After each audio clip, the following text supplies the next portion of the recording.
اللہ تمہاری اولاد کے بارے میں تم کو ارشاد فرماتا ہے کہ ایک لڑکے کا حصہ 2 لڑکیوں کے حصے کے برابر ہے، اور اگر اولاد میت صرف لڑکیاں ہی ہوں یعنی 2 یا 2 سے زیادہ تو کل ترکے میں ان کا 2/3 ہے، اور اگر صرف ایک لڑکی ہو تو اس کا نصف ہے، اور میت کے ماں باپ کا یعنی دونوں میں سے ہر ایک کا ترکے میں 6واں حصہ ہے، بشرطے کہ میت کی اولاد ہو،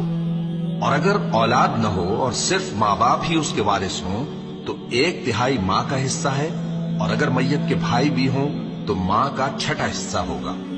اور یہ تقسیم ترکہ میت کی وصیت کی تعمیل کے بعد جو اس نے کی ہو یا قرض کے ادا ہونے کے بعد جو اس کے ذمے ہو عمل میں آئے گی۔ تم کو معلوم نہیں کہ تمہارے باپ دادوں اور بیٹوں اور پوتوں میں سے فائدے کے لحاظ سے کون تم سے زیادہ قریب ہے۔